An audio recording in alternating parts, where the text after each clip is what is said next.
Welcome to Notepad. I'm your host Ibrahim Sani. Today we shall explore the company myTukar. Very recently they're in the news because they are revolutionizing the concept of transportation. As we all know, the realm of transport or mobility has always been the subject of conversation, particularly when it comes to a post-pandemic world. So joining us for today is the CEO of myTukar, Jeffrey Ong. Jeffrey, how are you? Hi, good. Right, let's talk about myTukar first. Describe to us what myTukar is all about. Okay, so myTukar is an online used car platform that focusing on 5 core pillars.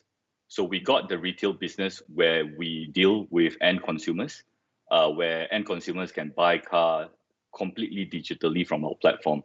Then we got the wholesale business where we sell cars directly to the used car dealers here in Malaysia. Financial services where we finance cars for our dealers, and later on, of course, moving forward, we'll be exploring more into the end consumer side. We got the after sales business where we focus on repairs, body and paint for our cars, and also servicing for our customers. And predominantly, we have what we are doing is we have a very strong online and offline platform infrastructure to ensure that we are delivering cars to customer wherever they are. Right. How is myTukar different from all the other competition out there, including Carsome, Carlist, Auto.my, and all the other stuff that there is in the market? myTukar is actually a marketplace, right? So customers. So Carsome, Carlist, Auto, and so on. Carlist is a classified platform, so naturally, no doubt we are in the same industry, but the business model is completely different.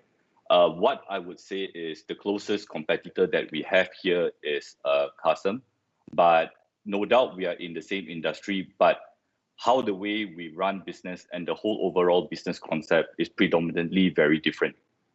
How are you guys different? How are you guys different? Okay. In terms of the buying experience, when it comes to retail, what we're trying to do here is we provide an end-to-end digital journey for customers that are purchasing cars from our platform. Right, that is one thing. And in terms of the wholesale business side, used car dealers that procure with us, we will be providing financial services. We are providing tools for used car dealers to make a more informed decision when they are buying used cars from our platform for them to grow their business. And also we have invested a lot into building up a very strong offline infrastructure to ensure that whatever cars that are purchased from our platform, we will get there to your doorstep more efficiently and also in a very cost-effective manner. All right, so you're talking about improving efficiency operationally.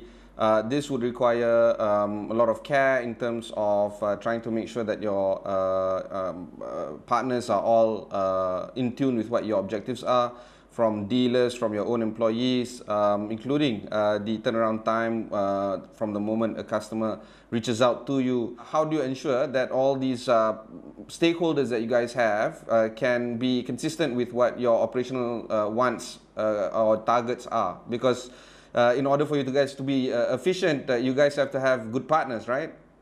No, not necessary. So in order for us to be efficient, what we will need to do is to build a very strong in-house capability, right? Not necessarily working with partners to actually ensure that to happen.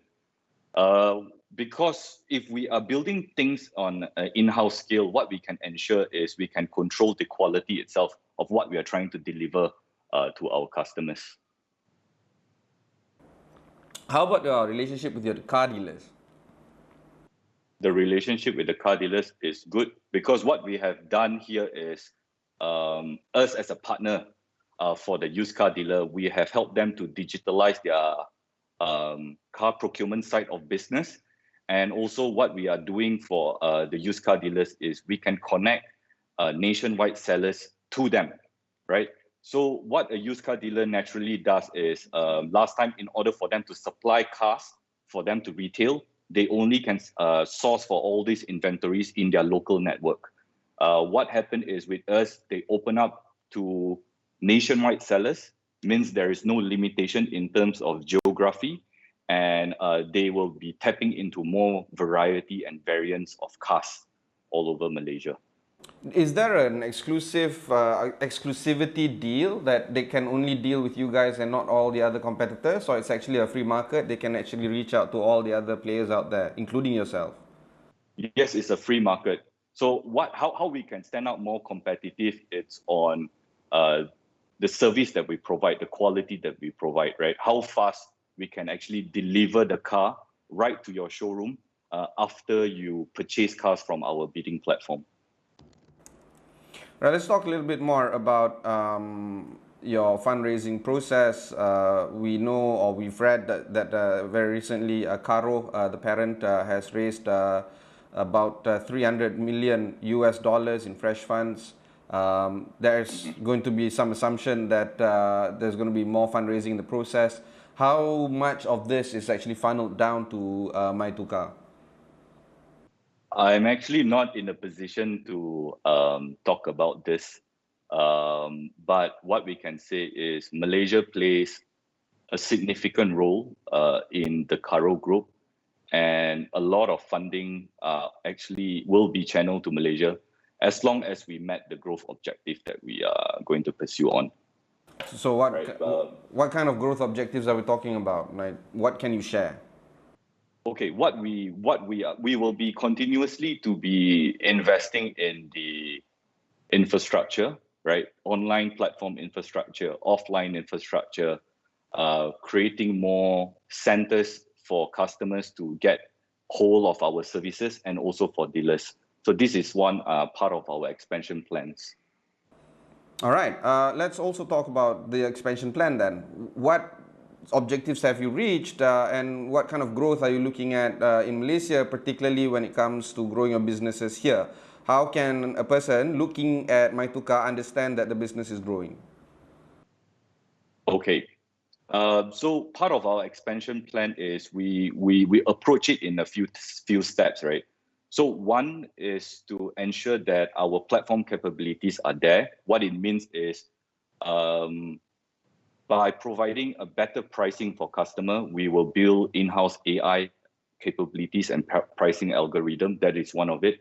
And then in terms of expansion, what we're going to do is we will be expanding in major cities in Malaysia, tier 2 cities in Malaysia, so that the customer can have a direct access to our business, to our services, products and services, not just online, but offline as well, right? Okay, but I'm talking about the growth of the business, like, you know, something tangible, like how many cars do you plan to sell, areas that you're going to enter, are you going to open a brick and mortar kind of establishment? I mean, objectives. Okay, so the objective here is like this. So we are running an online retail and wholesale platform. So ultimately, online means that you can buy cars from anywhere and everywhere. So we will need physical presence in most cities. So then we can add the physical stores can be positioned as a delivery centers for customers that purchase car from us, or an experience center where they can actually come to us and browse for cars online, right? So we will have people there to guide them how to utilize the platform and how they can actually buy cars online, right? We've got people there positioned for that particular purpose.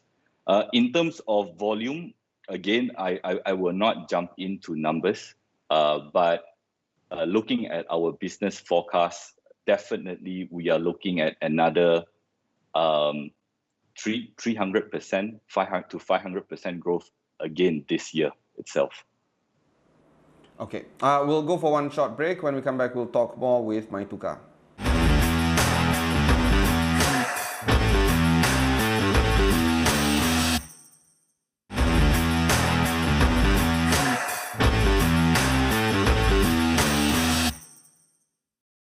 Thanks for staying on with us. I have with me Jeffrey Ong, the CEO of myTukar. Jeffrey, let's talk a little bit more about the landscape.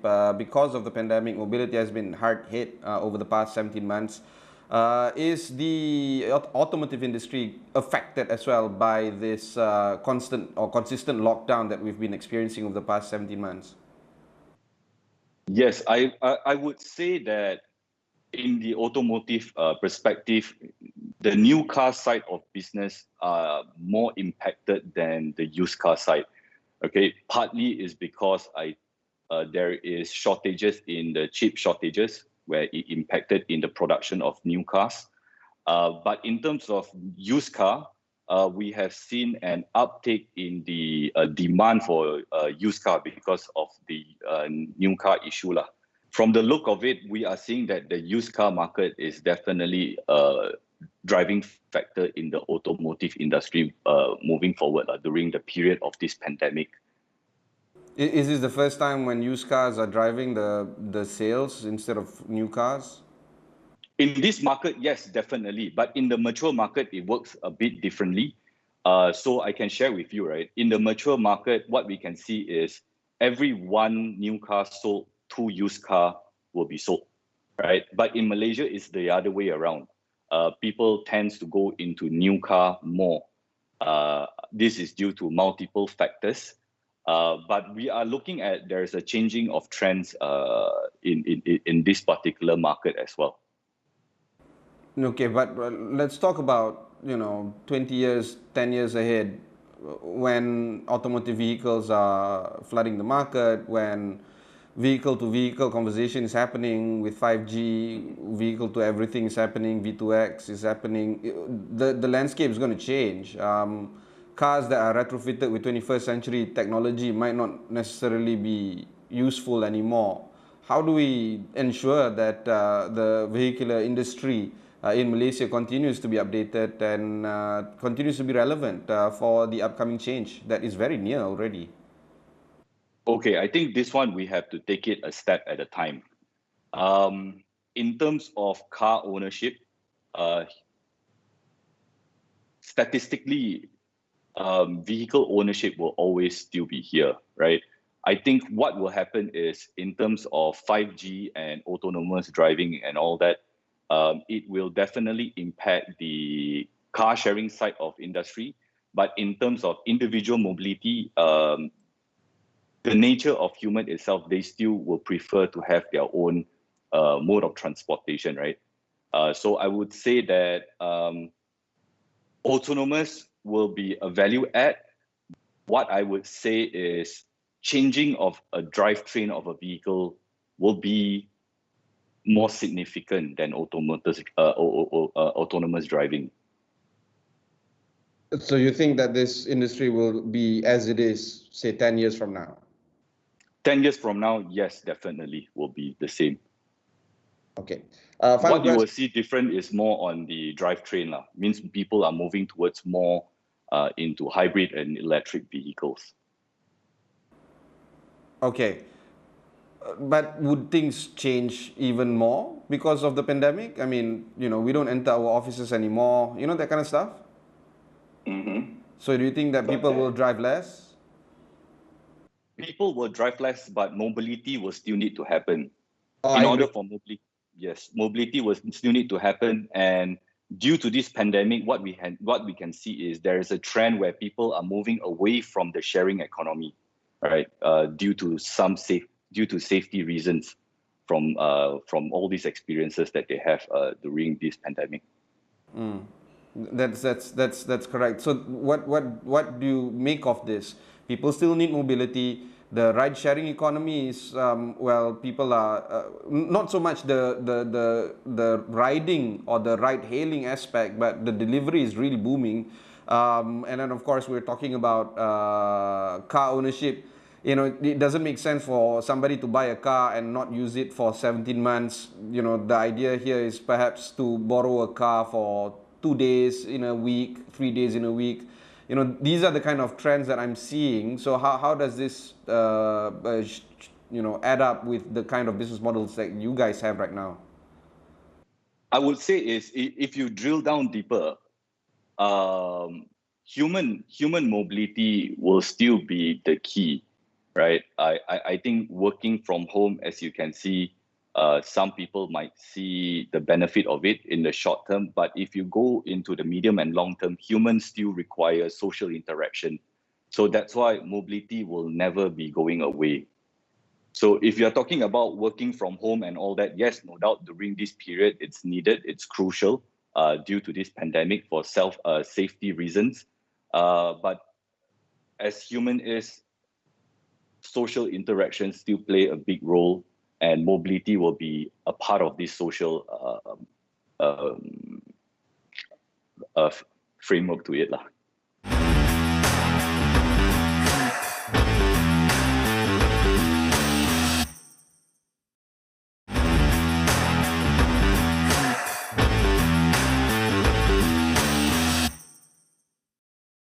Okay, does this mean that once we have resolved the pandemic, when, I mean, the end is very near, 60% of Malaysians have received first dose. We're looking at end October, where all the adults have received complete dosages. The government is moving towards 12 to 17 years old getting vaccinated. People are saying that 2022 might still be there in terms of the pandemic, but towards the end of 2022, things are going back to normal. So, do you think that people are going back to normal per se? As in going back to the office, owning cars, driving around, back to normal? Yes, we are very confident that things will go back to normal. All right. So the trends that we spoke of, including the digital trends, do you think that that's going to impact your business, or it's still going to be okay for you guys? It will definitely be okay. So what happened is, what we are trying to do is we are providing convenience for people to buy and sell cars, right? You see, what digital here are not to address the pandemic issue. Digital here are to bring efficiency when it comes to buying or transacting online. So what pandemic actually helps is pandemic helps people to get used to digital purchases.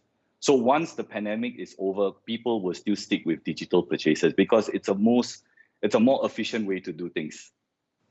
Okay. My final question to you is this: your business is those kind that is heavily reliant on being on digital, being on the web, being on the app, being on everybody's phones. But at the same time, you require to be physical because that's how it works. I mean, I can't ship my car, through my computer. I literally have to bring my car around. How do you fancy your business model moving forward? This whole digital plus brick and mortar. Do you feel that there comes a time when you might need to reduce your brick and mortar presence and focus fully on digital in some shape and form? Okay. Definitely. Okay. Just put it this way. Like, for example, if you buy something online, definitely you will need that item to be delivered to you. So physical presence will still need to be there. Physical infrastructure will still need to be there, right? No matter how digital are we. Logistical is part of the biggest topic in terms of digital businesses. So what we are looking at is to build up that infrastructure, right? So buying online is one thing. So the experiencing, everything will be done online. But when it comes to delivering that experience to you, that physical asset, it requires an offline infrastructure. So instead of having a huge front retail facing type of experiences, what we will be looking into is more of a very strong logistical back-end infrastructure to deliver that quality experience to the customer.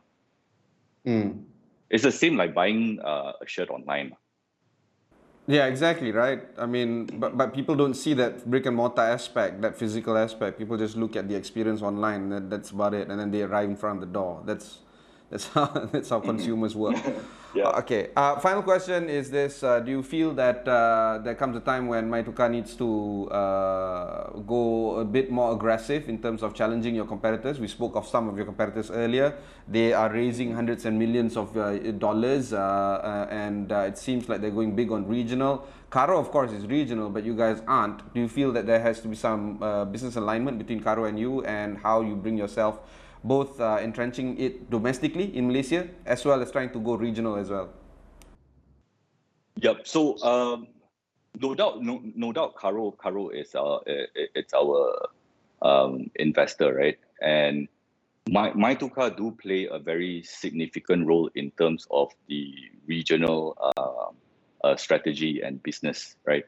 No doubt what we're going to do is we're going to continue to expand and grow our business here in Malaysia, but our team locally here, we have been working very closely with Karo's team in other markets, and we have been contributing significantly as a group, as a team, to grow the different region as well, right? So in terms of business alignment, I would say we are 100% aligned, right? We are in constant communication, and we are in multiple working groups together, and we even build tech and platform capabilities together as well. All right, thank you. Thank you very much. That was Jeffrey Ong, the CEO of myTukar. If you've missed any part of this interview, just head on to Astro AWANI, look for Notepad or look for myTukar there. You can also watch these kind of interviews on your mobile phones. Just download the Astro AWANI application, wherever you get the app. Until then, thanks very much for watching and goodbye.